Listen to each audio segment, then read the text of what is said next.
সড়কের ধারে খারাপ গাড়ি এবং মেয়ের চমকপ্রদ ঘোষণা যা সবাইকে হতবাক করে দেয়।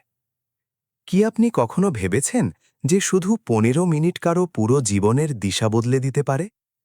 সড়কের ধারে দাঁড়ানো একটা খারাপ গাড়ি, আশেপাশে দাঁড়ানো কিছু লোক এবং ঠিক সেই মুহূর্তে একটা মেয়ের এমন ঘোষণা যা সবাইকে চমকে দিল।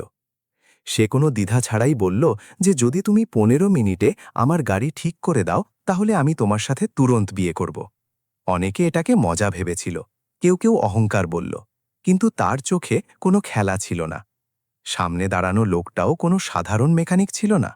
তার হাতে যন্ত্রপাতি ছিল, কিন্তু তার পিছনে এমন একটা অতীত ছিল যার সম্পর্কে কাউকে কিছু জানা ছিল না।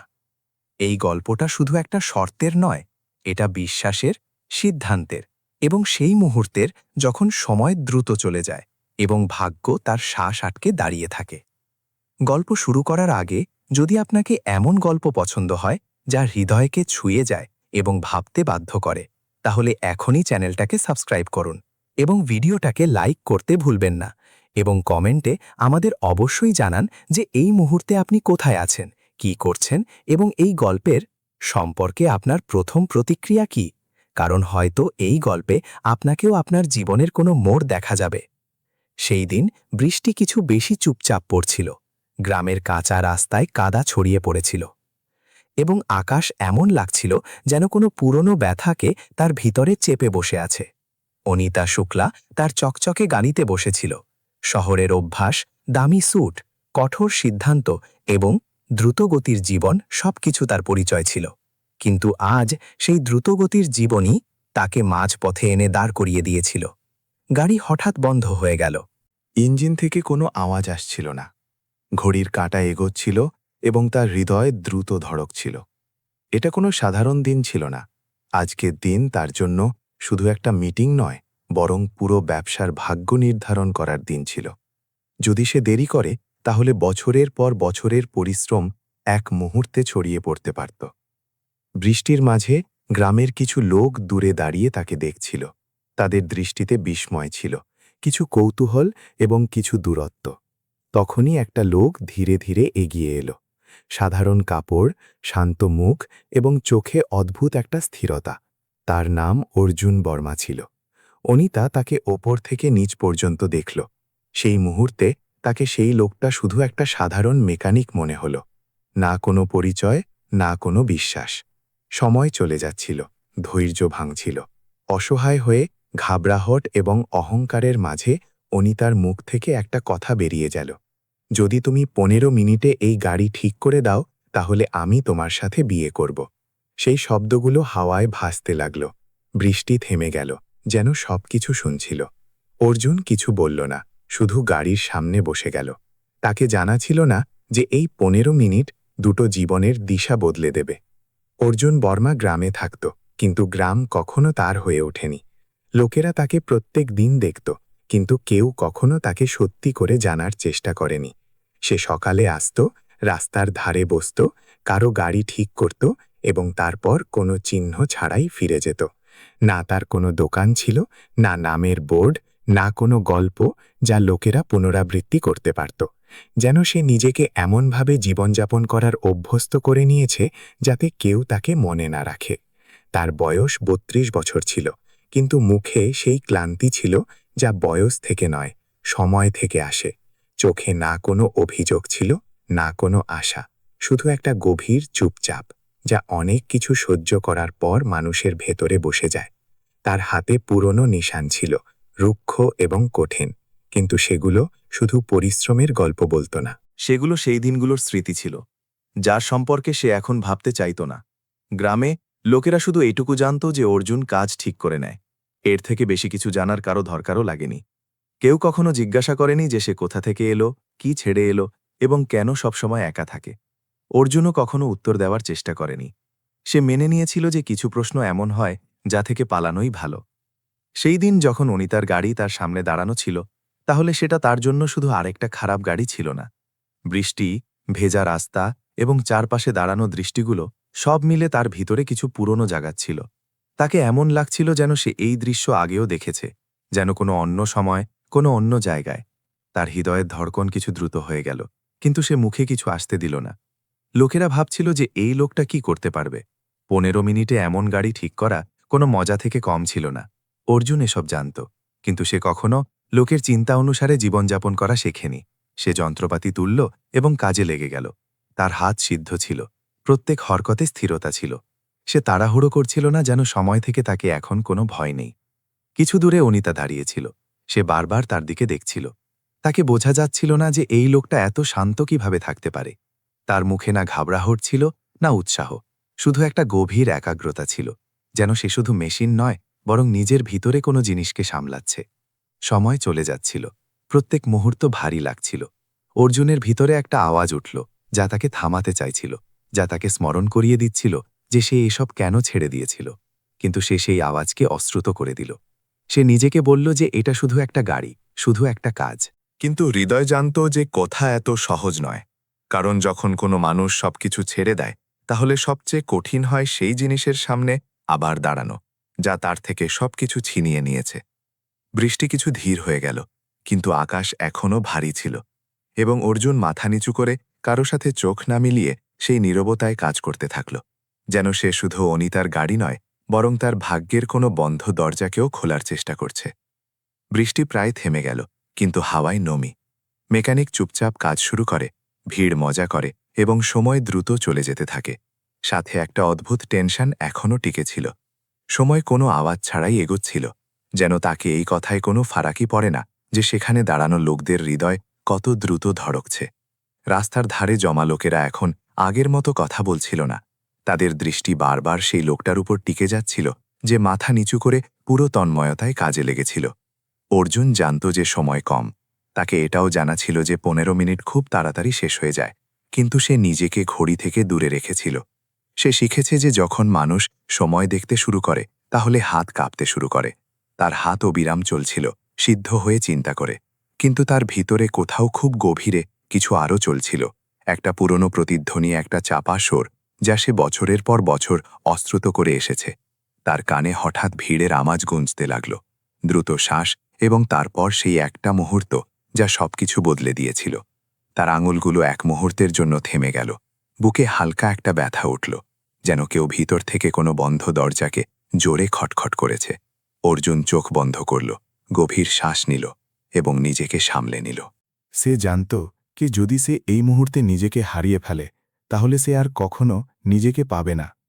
কিছু দূরে দাঁড়ানো অনিতা এসব দেখছিল। এখন তার অস্থিরতা শুধু এই কথায় নয় যে গাড়ি ঠিক হবে কিনা। তাকে সেই লোকটার নীরবতা ভয় দেখাতে লাগল।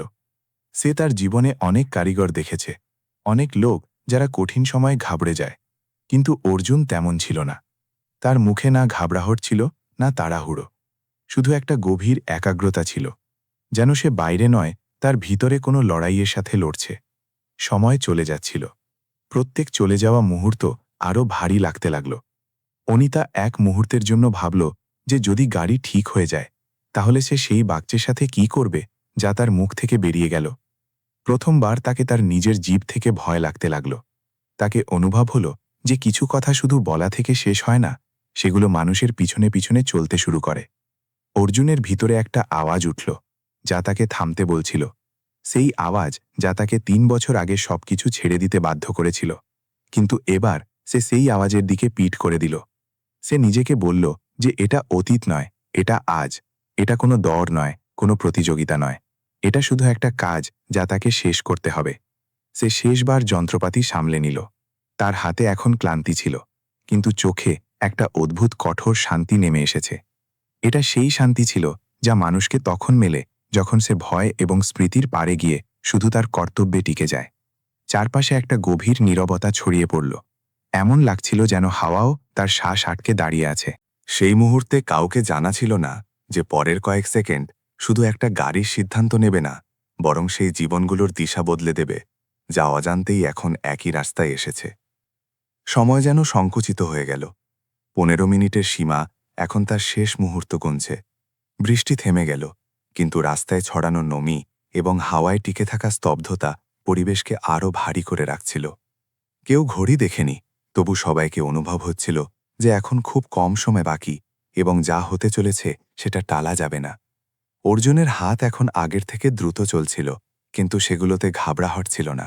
তার প্রত্যেক হরকত চিন্তা করে হচ্ছিল, যেন সে কোনো দৌড়ে নয়, বরং কোনো পুরনো ঋণ শোধ করতে লেগে আছে।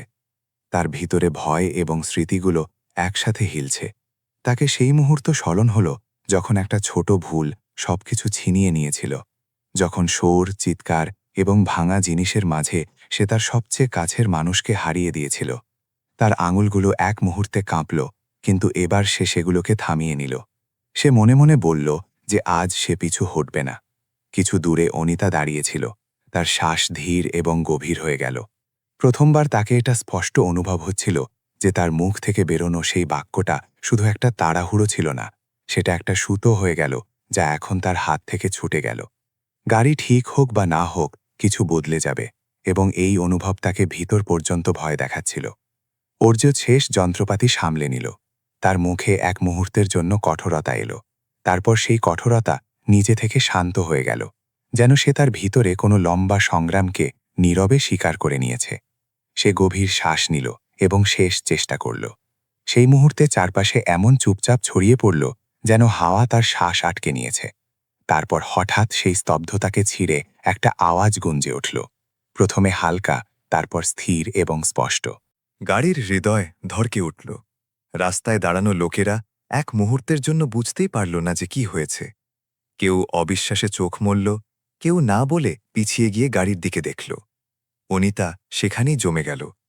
তার কানে সেই আওয়াজ গুঞ্জিছিল যা এইমাত্র তার জীবনের দিশা বদলে দিয়েছে। সেই মুহূর্তে তাকে স্পষ্ট বোঝা গেল যে এটা জয় বা পরাজয়ের প্রশ্ন নয়, এটা তার নিজের শব্দের মুখোমুখি হওয়া, যা থেকে এখন পালানোর কোনো রাস্তা নেই। অর্জুন গাড়ি বন্ধ করল এবং ধীরে উঠে দাঁড়াল। সে না কারো দিকে দেখল, না কোনো প্রতিক্রিয়ার অপেক্ষা করল। সে তার হাত মুছল এবং এক পা পিছিয়ে গেল, যেন সে সেইটুকু করেছে যা তাকে করতে হয়েছে, না বেশি না কম। তার জন্য এটা কোনো জয় ছিল না, শুধু একটা মুহূর্ত ছিল, যাতে সে তার ভয়ের সামনে ঝুঁকে যাওয়া থেকে অস্বীকার করেছে। এবং সেই আওয়াজের সাথে হাওয়ায় ছুড়ে দেওয়া সেই বাক্যটা এখন মাটিতে নেমে এসেছে। সেটা এখন মজা নয়, বরং একটা এমন সত্য হয়ে গেল যাকে অবহেলা করা এখন সম্ভব নয়। গাড়ির আওয়াজ এখনও হাওয়ায় টিকেছিল, কিন্তু এখন সেটা শুধু একটা মেশিনের আওয়াজ ছিল না। সেটা রাস্তায় দাঁড়ানো প্রত্যেক মানুষের ভিতরে কোনো না কোনোভাবে নেমে গেল। যে লোকেরা কিছুক্ষণ আগে পর্যন্ত হাসছিল, এখন চুপ ছিল। তাদের দৃষ্টি অনিতার ওপর টিকে গেল, যেন না বলে তার থেকে কোনো উত্তর চাইছে। কেউ কিছু বলল না, কিন্তু সেই নীরবতায় অনেক কিছু বলা হয়ে গেল। অনিতা নিজেকে সামলানোর চেষ্টা করল। সে সবসময় কঠিন পরিস্থিতিতে সিদ্ধান্ত নেওয়ার অভ্যস্ত ছিল, বড় শহরে, বড় মিটিংয়ে, যেখানে প্রত্যেক কথা কাগজ এবং শর্ত দিয়ে নির্ধারিত হয়। কিন্তু এখানে না কোনো কাগজ ছিল না, কোনো চুক্তি। এখানে শুধু তার জিভ ছিল, এবং সেই লোকেরা ছিল যারা তাকে শুনেছে। তাকে অনুভব হচ্ছিল যে এই জায়গায় শব্দের অর্থ আলাদা হয়। এখানে বলা কথা হাওয়ায় যায় না, বরং লোকদের মাঝে থেকে যায়। সে চারদিকে দেখল।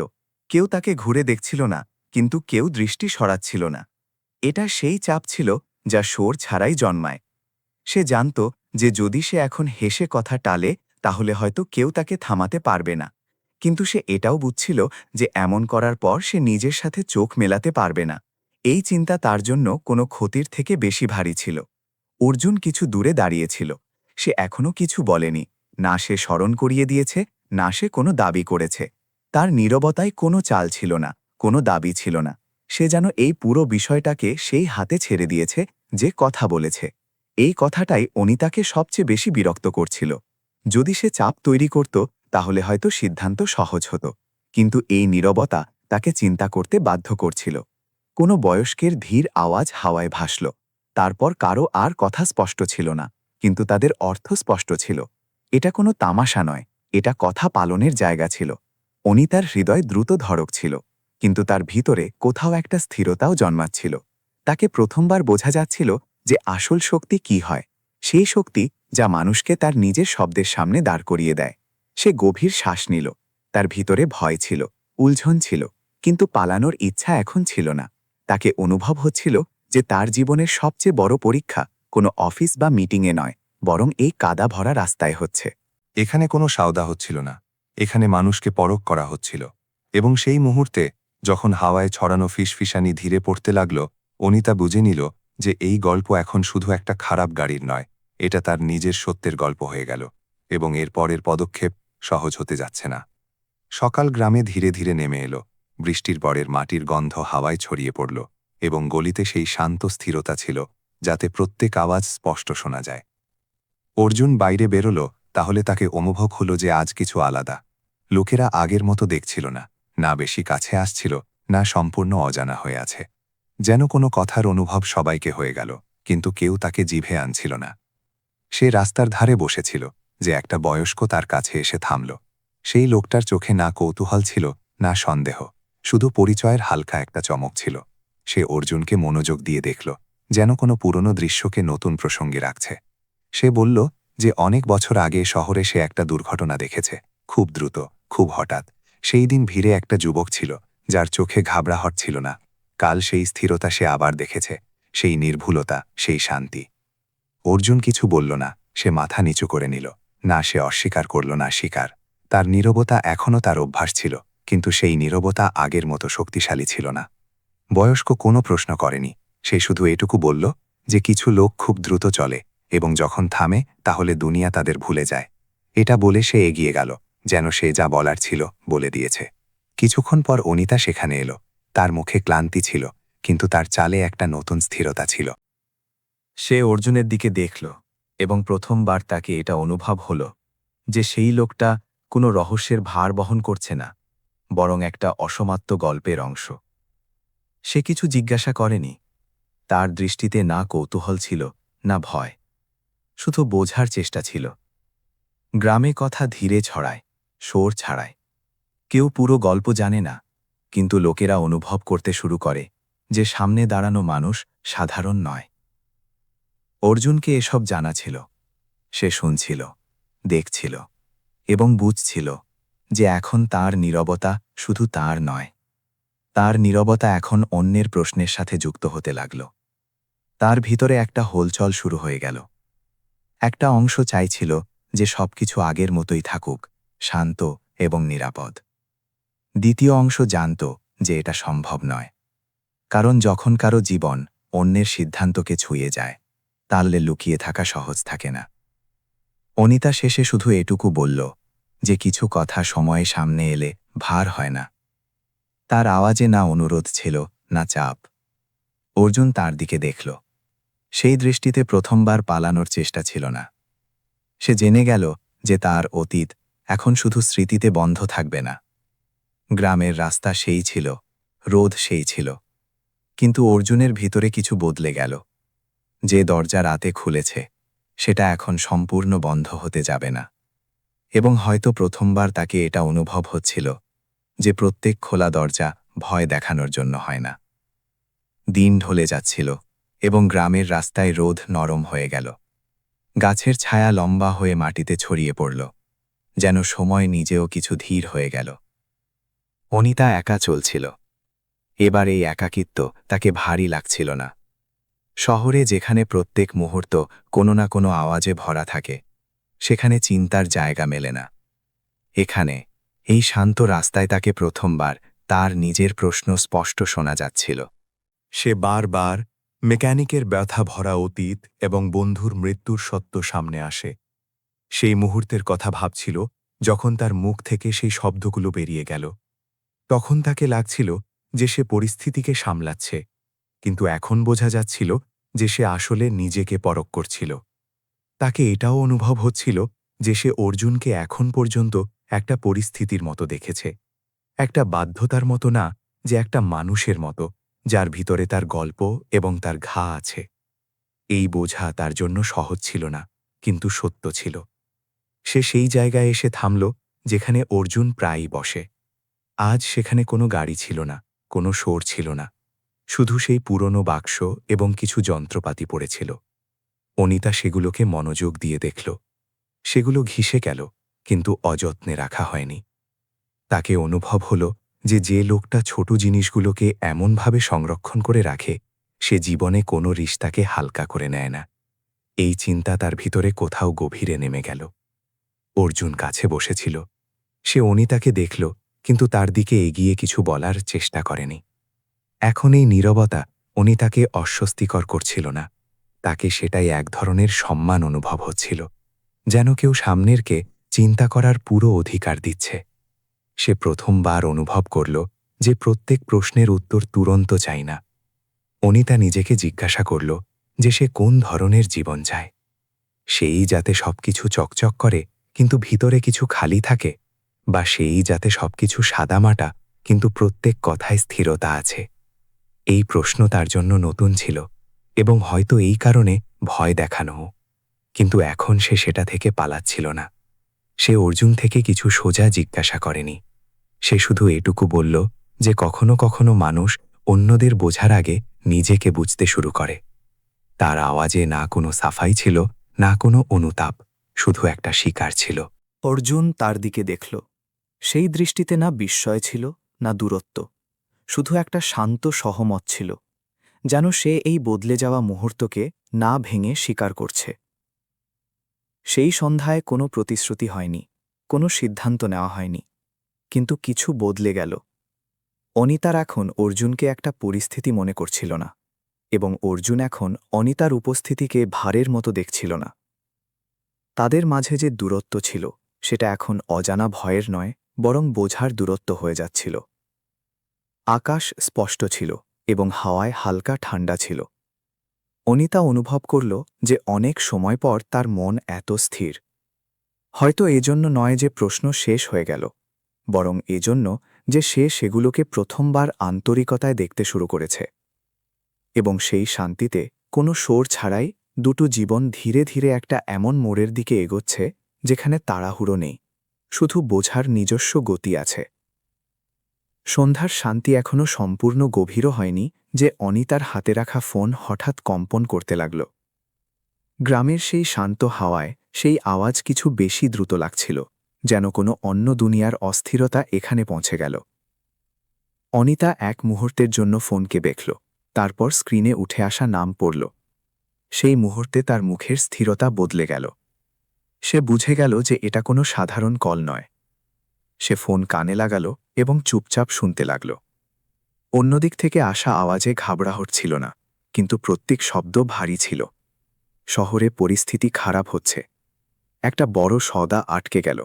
অংশীদার পিছু হটতে লাগল, এবং কিছু সিদ্ধান্ত এমন যা টালা যাবে না। অনিতার আঙুলগুলো ফোনকে শক্ত করে ধরেছিল। সে গ্রামের রাস্তায় দাঁড়িয়েছিল, কিন্তু তার মন দূর সেই ভবন এবং কক্ষে ভ্রমণ করছিল যেখানে সিদ্ধান্ত দেরিতে হয় না। কল শেষ হওয়ার পর সে কিছুক্ষণ পর্যন্ত সেখানেই দাঁড়িয়ে রইল। তার ভিতরে দুটো রাস্তা স্পষ্ট দেখা যেতে লাগল। একটা রাস্তা সেই জীবনের দিকে যাচ্ছে যা সে পরিশ্রম, অনুশাসন এবং সমঝোতা দিয়ে তৈরি করেছে। দ্বিতীয় রাস্তা এখানে এই গ্রামে ছিল, যেখানে তাকে প্রথমবার কোনো ভূমিকা ছাড়াই শ্বাস নেওয়ার অনুভব হল। সে জানত যে এই সংঘাত এখন টলতে যাবে না। অর্জুন কিছু দূরে দাঁড়িয়েছিল। সে ফোনের আওয়াজ শুনেছে, কিন্তু সে কোনো প্রশ্ন করেনি। অনিতা নিজেকে সামলে বলল যে তাকে শহরে ফিরতে হবে। তার শব্দ সোজা ছিল, কিন্তু তাদের পিছনে একটা ভারী চুপচাপ ছিল, যেন সে শুধু যাওয়ার কথা বলছে না, বরং সেই দুনিয়ায় ফিরে যাওয়ার কথা বলছে যেখানে তাকে আবার প্রত্যেক জিনিসকে নিয়ন্ত্রণ করতে হবে। অর্জুন তার কথা শুনল এবং মাথা নাড়ল। সে না তাকে থামালো, না সান্ত্বনা দিল। সে শুধু এটুকু বলল যে কিছু দায়িত্ব মানুষকে ডেকেই নেয়, চাহে সে যেখানেই কেন না চলে যায়। তার আওয়াজ শান্ত ছিল, যেন সে পরিস্থিতিকে সেইভাবেই স্বীকার করছে যেভাবে সেগুলো আছে। সেই রাত অনিতাকে ঘুম আসেনি। গ্রামের শান্তি এবং শহরের উলঝন তার ভিতরে একে অন্যের সাথে ধাক্কা খাচ্ছিল। তাকে অনুভব হলো যে এটা শুধু কাজের প্রশ্ন নয়, এটা সেই পরিবর্তনের পরীক্ষা যা তার ভিতরে শুরু হয়ে গেল। সকাল হওয়ার সাথে সাথে তাকে নির্ধারণ করতে হবে যে সে কোন দিশায় পা বাড়াবে। সকালে গাড়ি তৈরি ছিল, রাস্তা সাফ ছিল, ফোনে মেসেজ আসছিল, কিন্তু অনিতার দৃষ্টি গ্রামের দিকে ছিল। সে শেষবার সেই জায়গাকে দেখল যেখানে সে নিজেকে কিছু বদলে যাওয়া অনুভব করেছে। তারপর সে অর্জুনের দিকে দেখল। সে দৃষ্টিতে কোনো প্রতিশ্রুতি ছিল না, কিন্তু একটা অসমাপ্ত কথা অবশ্যই ছিল, যা না বলেই বোঝা যায়। যখন গাড়ি এগিয়ে গেল, তাহলে ধুলোর সাথে একটা প্রশ্নও পিছনে ছেড়ে গেল। এই যাওয়া শুধু দূরত্বের ছিল না, বরং সেই সম্পর্কের পরীক্ষার ছিল, যা নাম না নিয়েই আকার নিতে লাগল। দুজনেই জানত যে এই বিচ্ছেদ নির্ধারণ করবে যে এগিয়ে কি বাঁচবে এবং কি বদলে যাবে। শহর অনিতার স্বাগত করল সেই দ্রুত এবং কঠিন লয়ে, যাতে সে সবসময় করে এসেছে। উঁচু ভবনগুলো, অবিরাম বাজতে থাকা ফোন এবং না থেমে চলতে থাকা পা, সবকিছু সেইভাবে ছিল যেভাবে সে ছেড়ে গেল। কিন্তু এবার এসবের মাঝে দাঁড়ানো মেয়ের আসল পরিচয় একটা সফল কিন্তু ভিতর থেকে একা সিইও হিসেবে উন্মোচিত হচ্ছে। অনিতা সেইভাবে ছিল না। গাড়ির জানালা থেকে বাইরে দেখতে দেখতে তাকে অনুভব হলো যে এই শহর তাকে আবার সেই কাঠামোয় ঢালতে চায়, যাতে সে বছরের পর বছর নিজেকে তৈরি রেখেছে, যেখানে প্রত্যেক দিনের পরিচয় কাজ এবং দায়িত্ব থেকে নির্ধারিত হয়। গাড়ি থামতেই মিটিংয়ের সিলসিলা শুরু হয়ে গেল। কক্ষগুলোতে চিন্তা ভরা দৃষ্টি ছিল, আওয়াজে তাড়াহুড়ো এবং শব্দে চাপ। তাকে সংখ্যা দেখানো হলো, সম্ভাবনা গণানো হলো, ঝুঁকির স্মরণ করানো হলো। অনিতা সব শুনছিল, প্রশ্ন করছিল এবং সিদ্ধান্ত নিচ্ছিল। বাইরে থেকে দেখলে সে সম্পূর্ণ সুষম এবং নিয়ন্ত্রণে লাগছিল। কিন্তু ভিতরে কোথাও একটা খালিপন ছিল, যা প্রত্যেক নতুন সিদ্ধান্তের সাথে আরও গভীর হচ্ছিল। সে কাজ করছিল, কিন্তু মন কোথাও অন্যত্র ভ্রমণ করছিল। দেরি রাত পর্যন্ত অফিসের আলো জ্বলতে থাকল। কাগজ এবং মিটিংয়ের মাঝে তাকে বারবার গ্রামের সেই রাস্তা স্মরণ হচ্ছিল, যেখানে সময় যেন থেমে চলত। সেখানে সে নিজেকে কোনো পথ ছাড়া, কোনো নাম ছাড়া অনুভব করেছে। এখানে এই শহরে তার পরিচয়ই তার শক্তি ছিল, এবং সেইটাই তার ভারও। তাকে অনুভব হল যে যে জিনিস তাকে এখানে পৌঁছেয়েছে, সেইটাই এখন তার থেকে অনেক কিছু ছিনিয়ে নিচ্ছে। অর্জুন থেকে সে কোনো যোগাযোগ করেনি, না কোনো ফোন, না কোনো মেসেজ। সে জানত যে যদি সে সেই নীরব আওয়াজকে শুনে নেয়, তাহলে এই শহর আরও ভারী লাগবে। গ্রামে যে চুপচাপ তাকে স্বস্তি দিত, সেই চুপচাপ এখন দূরত্ব হয়ে তাকে আরও গভীর অনুভব হচ্ছে থাকল। এই দূরত্ব এখন শুধু জায়গার ছিল না, এটা চিন্তা এবং ভাবনার দূরত্ব হয়ে যাচ্ছিল। দিন চলে যাচ্ছিল, কিছু সিদ্ধান্ত সঠিক প্রমাণিত হল, কিছু নতুন প্রশ্ন খাড়া করল। অনিতা নিজেকে আবার সেই গতিতে পাচ্ছিল যেখানে থামা দুর্বলতা মানা হয়। কিন্তু প্রত্যেক রাত যখন শহরের আলো জানালার বাইরে ছড়িয়ে পড়ত, একটা প্রশ্ন তার ভিতরে সোর ছাড়াই দাঁড়িয়ে যেত। কি সে আবার সেই হয়ে যাচ্ছে যা থেকে সে কিছু সময় আগে দূর হতে লাগল? সেদিকে গ্রামে অর্জুন তার পুরনো দিনচর্যাকে ধরে রেখেছে, রাস্তা, যন্ত্রপাতি এবং নীরবতা। কিন্তু এই নীরবতা এখন আগের মতো ছিল না। প্রত্যেক গজরানো গাড়ির সাথে তাকে শহরের সেই দিশা স্মরণ হচ্ছিল যেখানে অনিতা চলে গেল। সেও কোনো উদ্যোগ নেয়নি। কিছু সম্পর্ক এমন হয় যেগুলোকে ধরার আগে মানুষ নিজেকে বুঝতে চায়। এক সন্ধ্যায় অনিতা একা তার অফিসে বসেছিল। বাইরে শহরের শোর ছিল এবং ভিতরে কাগজের গন্ধ। সে জানালা থেকে নিচে দেখল, লোকেরা দ্রুত চলছিল, যেন প্রত্যেক কেউ কোথাও পৌঁছাতে চায়। সেই ভিড়ে সে নিজেকে দেখল, সক্ষম, আত্মবিশ্বাসী, কিন্তু ক্লান্ত। সেই মুহূর্তে তাকে স্পষ্ট অনুভব হল যে সাফল্য এবং স্বস্তি সবসময় একই রাস্তায় চলে না। সেই রাত সে ফাইলগুলো বন্ধ করল এবং কুর্সি থেকে উঠে গেল। কোনো বড় ঘোষণা করেনি, কোনো শেষ সিদ্ধান্ত নেয়নি, কিন্তু তার ভিতরে একটা কথা স্পষ্ট হয়ে গেল। এই দূরত্ব, এই বিচ্ছেদ শুধু একটা পরীক্ষা ছিল না। এটা তাকে এটা বোঝাতে এসেছে যে সে কি হারাচ্ছে এবং কি সত্যি বাঁচাতে চায়। এবং সেই অনুভবে শহরের আলোয় দাঁড়ানো অনিতা অনুভব করল যে গল্প এখনও অর্ধেকও হয়নি। এগিয়ে যা আসতে চলেছে সেটা শুধু কাজ বা সম্পর্কের প্রশ্ন হবে না, বরং সেই মানুষ হওয়ার হবে যাকে সে সত্যি হতে চায়। শহরের সকাল সবসময় তাড়াতাড়ি এবং কঠিন হয়। সেই দিনও অনিতার দিন সূর্য ওঠার আগে শুরু হয়ে গেল। সে সময়ে অফিসে পৌঁছল, কিন্তু ভিতরে একটা অদ্ভুত ভারীপন ছিল, যেন তাকে আগেই আন্দাজ হয়েছে যে আজ কিছু সহজ হতে যাচ্ছে না। মিটিং কক্ষে মুখগুলো গম্ভীর ছিল, আওয়াজ ধীর ছিল এবং প্রত্যেক দৃষ্টি কোনো না কোনো কথা থেকে পালাতে লাগল। মিটিং শুরু হতেই বিষয় স্পষ্ট হয়ে গেল। একটা নতুন অংশীদারিত্বের প্রস্তাব সামনে রাখা হলো। কাগজে সবকিছু সঠিক দেখাচ্ছিল, লাভ, বিস্তার এবং স্থিরতা। কিন্তু যেমন যেমন শর্তে কথা এগিয়ে গেল, অনিতার ভেতরে অস্বস্তি বাড়তে লাগল। কিছু কথা স্পষ্ট শব্দে বলা হচ্ছিল না, কিছু সিদ্ধান্ত এমন ছিল যার প্রভাব শুধু কোম্পানি পর্যন্ত সীমিত থাকতে যাবে না। সে বুঝে গেল যে এটা শুধু একটা ব্যবসায়িক সুযোগ নয়, মোহব্বত ট্যাগিংয়ের এখনও এটা একটা এমন রেখা যাকে পার করার পর ফিরে আসা সহজ হবে না। পরামর্শদাতারা বলল যে বাজারে এমন সুযোগ বারবার আসে না, যে যদি তারা পিছু হটে তাহলে কেউ অন্য এগিয়ে যাবে। শব্দ বাস্তবিক ছিল, তর্ক শক্ত ছিল, কিন্তু অনিতাকে সেগুলোতে একটা খালিপন অনুভব হচ্ছিল। তাকে লাগল যে যদি সে আজ শুধু লাভকে দেখে চুপ থেকে যায় তাহলে কাল তাকে তার নিজের সিদ্ধান্ত থেকে চোখ চূড়াতে হবে। সে প্রশ্ন করল সোজা এবং ঘুরিয়ে ছাড়া। কক্ষে নীরবতা ছড়িয়ে পড়ল। কিছু লোক কুর্সিতে অস্থির হল, কিছু দৃষ্টি নিচু করে নিল। উত্তর এলো, কিন্তু সেগুলোতে স্পষ্ট স্বীকার ছিল না। বেশি চেষ্টা ছিল কথাকে হালকা দেখানোর। সেই মুহূর্তে অনিতাকে যকিন হয়ে গেল যে এই সওদা শুধু কোম্পানির দিশা বদলে দেবে না, বরং তার নিজের মূল্যবোধকেও পরখ করবে। মিটিংয়ের পর সে একা তার কক্ষে বসে রইল। জানালার বাইরে সেই শহর ছিল যা না থেমে এগিয়ে যায়, কিন্তু তার ভিতরে একটা প্রশ্ন বারবার ফিরে আসছিল। সে কোন ধরনের নেতা হতে চায়? সে যে প্রত্যেক মূল্যে এগিয়ে যায়, বা সে যে এগিয়ে যাওয়ার অর্থ নিজে নির্ধারণ করে? সেই সন্ধ্যায় সে সেই ফাইল আবার খুলল।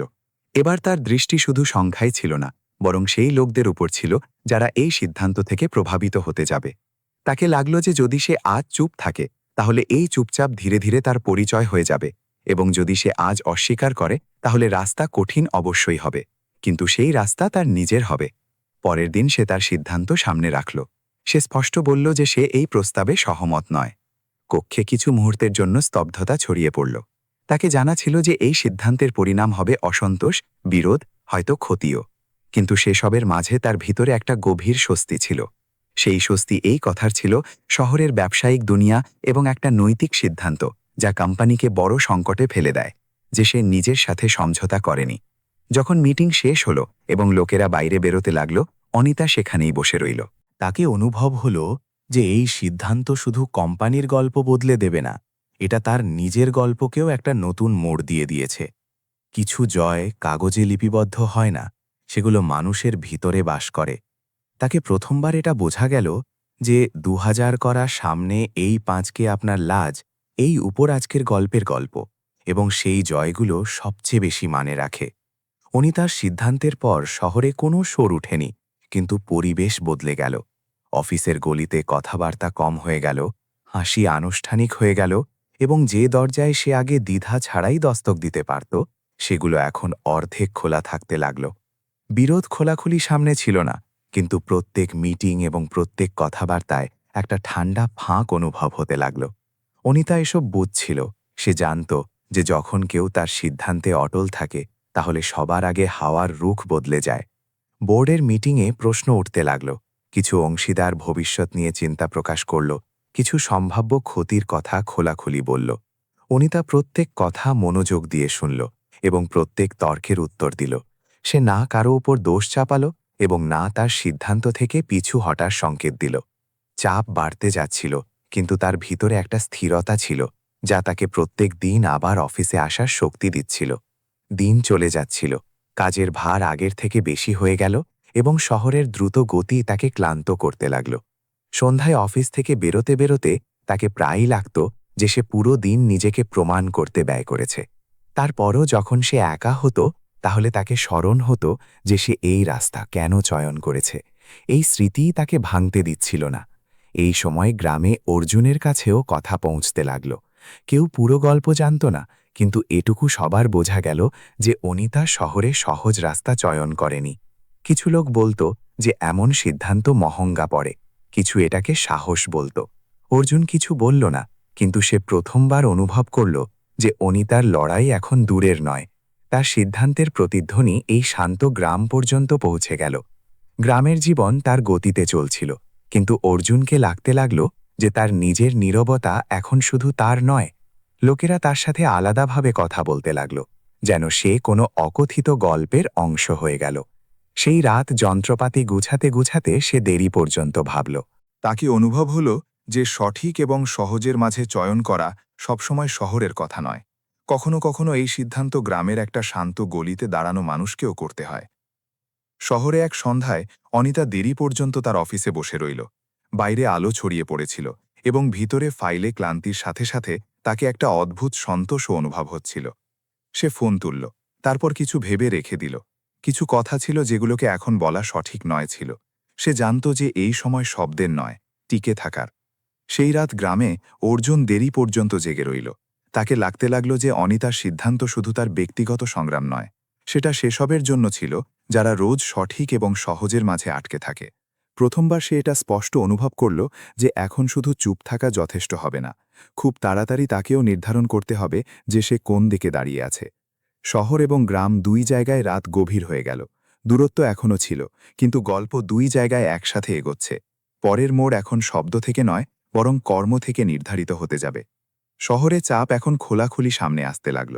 যে লোকেরা আগে শুধু দূরত্ব তৈরি করেছে, তারা এখন সোজা প্রশ্ন ওঠাতে লাগল। মিটিংয়ের পরিবেশ কঠিন হয়ে গেল। শব্দে তীক্ষ্ণতা এলো এবং সিদ্ধান্তকে থামানোর নতুন উপায় খোঁজা হতে লাগল। এটা অসম্মতি মাত্র নয়, এটা একটা চিন্তা করে তৈরি করা প্রতিক্রিয়া ছিল, যার উদ্দেশ্য অনিতাকে ধীরে ধীরে একা করা ছিল। অনিতা এসব বুঝছিল, তারপরও সে তার গতি কম করেনি। সে প্রত্যেক মিটিংয়ে শান্ত ছিল, প্রত্যেক অভিযোগের উত্তর তথ্য থেকে দিচ্ছিল এবং প্রত্যেক দিন নিজেকে এই জিজ্ঞাসা করছিল যে যদি সে আজ ঝুঁকে যায়, তাহলে এই ঝুঁকা সবসময়ের জন্য হয়ে যাবে। এই সময় গ্রামেও পরিবেশ বদলাতে লাগল। কিছু নতুন মুখ দেখা দিতে লাগল। প্রশ্ন জিজ্ঞাসা করা হতে লাগল বড় নরম লহজে, কিন্তু স্পষ্ট উদ্দেশ্যে। তারা অনিতা সম্পর্কে জানতে চাইত, তার সিদ্ধান্তের সম্পর্কে, এবং এই কথায় যে গ্রামে তার কোনো কাছের আছে কিনা। অর্জুন এসব দেখল এবং প্রথমবার তাকে স্পষ্ট অনুভব হলো যে কথা এখন শুধু শহর পর্যন্ত সীমিত নয়। তার চুপচাপ যা এখন পর্যন্ত তাকে নিরাপদ রাখছিল, এখন কারোর জন্য মুশকিল তৈরি করতে পারে। এক সন্ধ্যায় যখন সে গ্যারেজ বন্ধ করছিল, একটা লোক তার কাছে এসে থামল। কথায় শালীনতা ছিল, কিন্তু দৃষ্টিতে হিসাব কিতাব। সে ইঙ্গিতে বলল যে শহরের পরিস্থিতি খারাপ হচ্ছে এবং এমন সময় প্রত্যেককে তার সীমা চিনতে হয়। অর্জুন মনোযোগ দিয়ে শুনল। সে কোনো উত্তর দেয়নি, কিন্তু সেই মুহূর্তে তাকে বোঝা গেল যে এখন চুপ থাকা কাউকে বাঁচানোর উপায় থাকবে না। সেই রাত অর্জুন দেরি পর্যন্ত জেগে রইল। তার ভিতরে সেই পুরনো অস্থিরতা ফিরে এলো, কিন্তু এবার সে ভয় ছিল না, এটা দায়িত্ব ছিল। তাকে অনুভব হল যে যখন কোনো মানুষ সঠিক সিদ্ধান্ত করে, তাহলে তাকে একা ছেড়ে দেওয়াও এক ধরনের অসততা হয়। পরের সকালে সে একটা সিদ্ধান্ত করল।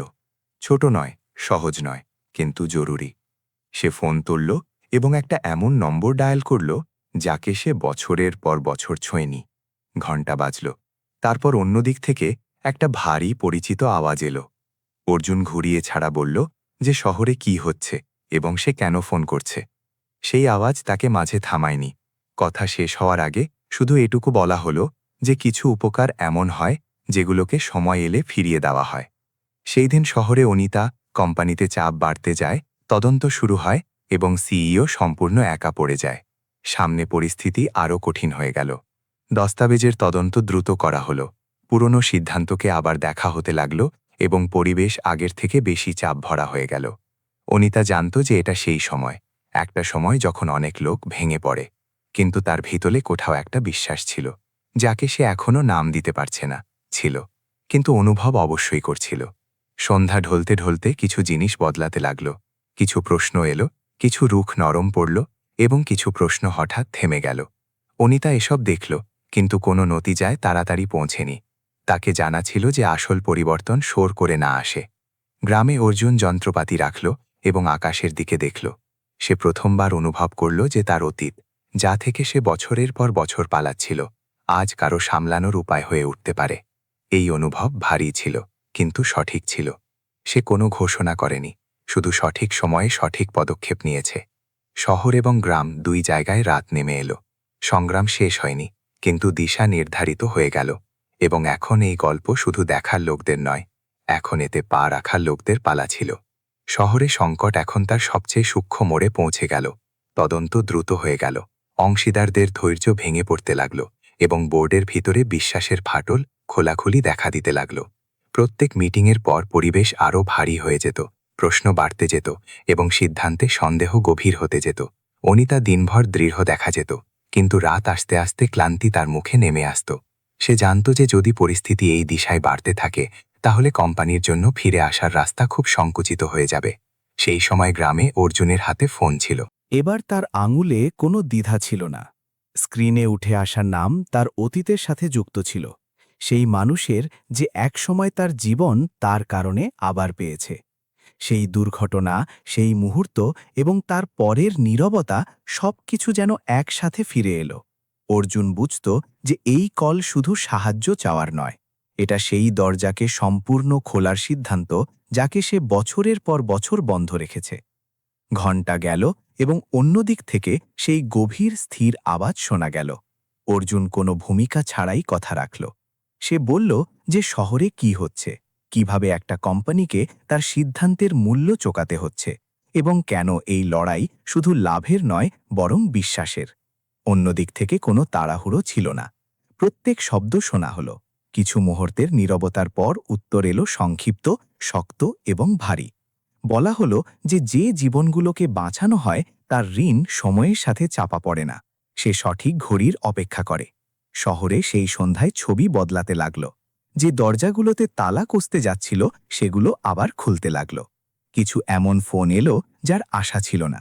কিছু প্রশ্নের ধার ধীরে পড়ে গেল এবং কিছু তদন্তের দিশা বদলে গেল। অনিতা এসব অনুভব করল, কিন্তু সে স্বস্তির নিঃশ্বাস নিল না। সে জানত যে এটা কোনো অলৌকিক নয়, বরং কোনো বিশ্বাসের ফিরে আসা যা দূর কোথাও থেকে এসেছে। পরের দিন বোর্ডের সামনে নতুন পরিস্থিতি রাখা হলো। অংশীদারদের ভাষা বদলে গেল। যে লোকেরা কাল পর্যন্ত ঝুঁকি গুনছিল তারা এখন স্থিরতা এবং সুষমের কথা করছিল। অনিতা শান্ত স্বরে তার কথা রাখল। সে না কারো নাম নিল, না কোনো সাহায্যের উল্লেখ করল। সে শুধু এটুকু বলল যে কোম্পানি সেই রাস্তা গ্রহণ করবে যা সে শুরু থেকে বলে এসেছে, সাফ, সততা এবং দায়িত্বশীল। কক্ষে এবার যে নীরবতা ছিল সেটা অসম্মতির নয়, স্বীকারের ছিল। গ্রামে অর্জুন গ্যারেজ খুলল এবং রোজের মতো কাজে লেগে গেল। কোনো শোর ছিল না, কোনো ঘোষণা ছিল না, কিন্তু তার ভিতরে একটা এমন স্বস্তি ছিল যা তাকে বছরের পর বছর মেলেনি। তাকে অনুভব হয়ে গেল ছিল যে তার অতীত এখন ভার নয়, সেটা কারো জন্য সহায় হয়ে গেল, এবং সহায় হওয়ার জন্য দেখাবার নয়, শক্তির দরকার হয়। শহরে অনিতা দেরি সন্ধ্যায় অফিস থেকে বেরোতে বেরোতে আকাশের দিকে দেখল। সংকট সম্পূর্ণ শেষ হয়নি, কিন্তু দিশা সাফ ছিল। সে ফোন তুলল, তারপর এক মুহূর্ত থেমে রেখে দিল। কিছু কথা ছিল যেগুলোকে সে তাড়াতাড়ি বলতে চাইত, কৃতজ্ঞতার নয়, বোঝার কারণ। যা কিছু হয়েছে সেটা কোনো সওদা থেকে বড় ছিল। সেই রাত শহর এবং গ্রাম দুই জায়গায় শান্তি ছিল। এই শান্তি সংগ্রামের পর এসেছে। এজন্য গভীর ছিল। গল্প তার নির্ণায়ক মোড় থেকে পার হয়ে গেল। এগিয়ে যা আসতে চলেছে সেটা শুধু নতিজার সিলসিলা হবে না, বরং সেই বিশ্বাসের উত্তরাধিকার হবে যা সঠিক সময় সঠিক হাত ধরে নিয়েছে। শহরে পরিস্থিতি ধীরে ধীরে স্থির হতে লাগল। সবকিছু একসাথে ঠিক হয়নি, কিন্তু এখন দিশা স্পষ্ট ছিল। অনিতার সিদ্ধান্ত কোম্পানিকে শুধু সংকট থেকে বাইরে নেয়নি, বরং তাকে তার আসল পরিচয় থেকে আবার মিলিয়েছে। মিটিংয়ে এখনও বিতর্ক হয়, কিন্তু সেগুলোতে ভয় নেই, প্রশ্ন বেশি দায়িত্বশীল হয়ে গেল। অনিতা জানত যে এই জয় কোনো একদিনের নতিজা নয়, এটা সেই ছোট সিদ্ধান্তের পরিণাম যা মানুষ তখন নেয় যখন তাকে লাগে যে কেউ দেখছে না। কিছু সময় পর অনিতা আবার গ্রামে এলো। এবার না কোনো বাধ্যতা ছিল, না কোনো তাড়াহুড়ো। সে সেই রাস্তা দেখল, সেই শান্ত হাওয়া অনুভব করল, কিন্তু ভিতরের অনুভব আলাদা ছিল। এবার সে এখানে পালিয়ে নয়, ফিরে এসেছে। অর্জুন গ্যারেজে তার কাজে লেগেছিল। না কোনো আনুষ্ঠানিক স্বাগত হলো, না কোনো প্রশ্ন। দুজনেই একে অন্যকে দেখল এবং সেইটাই যথেষ্ট ছিল। কিছু সম্পর্ককে শব্দের দরকার হয় না। অনিতা শান্তি থেকে বলল যে কিছু সিদ্ধান্ত মানুষকে বদলে দেয়। অর্জুন মাথা নাড়ল এবং উত্তর দিল যে কিছু নীরবতাও এই কাজ করে। দুজনেই বুঝে গেল যে তাদের মাঝে যে সম্পর্ক আছে সেটা কোনো শর্ত, কোনো চ্যালেঞ্জ বা কোনো সদা থেকে নয়। সেটা সেই 15 মিনিট থেকে শুরু হয়েছে, যখন বিশ্বাস সময় থেকে দ্রুত মেকানিক তার চুপচাপ ভাঙে এবং সেই মানুষকে ফোন করে যার যান সে কখনো বাঁচিয়েছে, কাজ করেছে। গ্রামের জীবন তার গতিতে চলতে থাকল। অর্জুন সেই ছিল সাদা, কম বলা, তার কাজে সততা। অনিতাও সেই ছিল, কিন্তু এখন আগের থেকে বেশি সাফ এবং সত্যি। ফারাক শুধু এটুকু ছিল যে এখন দুজনেই জানত যে সঠিক এবং সহজের মাঝে চয়ন করা কোনো একবারের সিদ্ধান্ত নয়। এটা প্রত্যেক দিন নিজেকে জিজ্ঞাসা করা প্রশ্ন হয়। সন্ধ্যা ঢলতে সময় অনিতা আকাশের দিকে দেখল এবং বলল যে কখনো কখনো মানুষকে তার শক্তি দেখানোর জন্য উচ্চতায় দাঁড়ানো জরুরি হয় না, শুধু সঠিক জায়গায় দাঁড়ানো যথেষ্ট হয়। অর্জুন হাসল এবং বলল যে এবং কখনো কখনো সঠিক জায়গা সেই হয় যা থেকে মানুষ সবচেয়ে বেশি পালিয়েছে। গল্প এখানে শেষ হয় না, কিন্তু এখানে থেমে যায়, কারণ প্রত্যেক গল্পের শেষ সরে হয় না। কিছু শেষ নীরবতায় সম্পূর্ণ হয়, যেখানে মানুষ নিজের সাথে চোখ মেলাতে পারে। এই গল্পের শিক্ষাও এটাই, আসল জয় সেই হয় যাতে মানুষ নিজেকে হারায় না। সম্পর্ক সেই টিকে যায় যা বিশ্বাস থেকে তৈরি, এবং সঠিক সিদ্ধান্ত সেই হয় যার ভার তুলে নেওয়া থেকে মানুষ পালায় না। যদি এই গল্প আপনাকে ছুঁয়ে যায়, যদি এতে আপনাকে আপনার জীবনের কোনো ছায়া দেখা যায়, তাহলে আপনার মতামত অবশ্যই শেয়ার করুন। আমাদের বলুন যে আপনি সঠিক এবং সহজের মাঝে কাকে চয়ন করবেন। এই চ্যানেলকে পছন্দ করুন, শেয়ার করুন এবং সাবস্ক্রাইব করুন, যাতে এমন আর গল্প আপনার কাছে পৌঁছতে থাকে যা শোর করে না কিন্তু হৃদয়ে থেমে যায়। কারণ কখনো কখনো 15 মিনিট শুধু সময় হয় না, সেগুলো একটা পুরো জীবনের দিশা বদলে দেয়। এই গল্প শুধু অর্জুন এবং অনিতার নয়, এটা সেসবের যারা জীবনে কখনো না কখনো সঠিক এবং সহজের মাঝে দাঁড়ায়। প্রায়ই আমরা সহজ রাস্তা চয়ন করে নিই, কারণ সেটা কম ক্লান্ত করে, কম ভয় দেখায় এবং তুরন্ত স্বস্তি দেয়। কিন্তু সময়ের সাথে সেই সহজ রাস্তা আমাদের ভিতর থেকে খালি করে দেয়। আমরা বাইরে থেকে সফল দেখাই, কিন্তু ভিতরে প্রশ্ন জমা হতে থাকে। জীবনে প্রত্যেক মানুষের কাছে কোনো না কোনো হুনর থাকে, কোনো না কোনো অভিজ্ঞতা যাকে সে লুকিয়ে জীবনযাপন করে। অর্জুনও এমনই করেছে। সে তার অতীত থেকে পালানোর চেষ্টা করেছে, কারণ ব্যথা স্মরণ করিয়ে দিত। কিন্তু যখন সঠিক সময় এলো, সেই অতীত কারো জন্য সহায় হয়ে গেল। এতে আমাদের এটা বোঝা উচিত যে আমাদের জীবনের কোনো অংশ বেকার হয় না। যা আমরা সহ্য করেছি, যা শিখেছি, সেটা কোনো না কোনো মোড়ে অর্থ অবশ্যই পায়। অনিতার গল্প আমাদের এই সঠিক কাজের প্রশংসা করে, কিন্তু খুব কম লোক তার মূল্য চোকাতে প্রস্তুত হয়। যে প্রস্তুত হয়, সেই শেষে নিজের দৃষ্টিতে জয় করে। এই গল্প আমাদের এটাও স্মরণ করিয়ে দেয় যে সম্পর্ক স্বার্থে থাকে না, বিশ্বাসে থাকে। না প্রতিশ্রুতির ভিড় থেকে, না বড় শব্দ থেকে, বরং সঠিক সময় নেওয়া ছোট সততা সিদ্ধান্ত থেকে।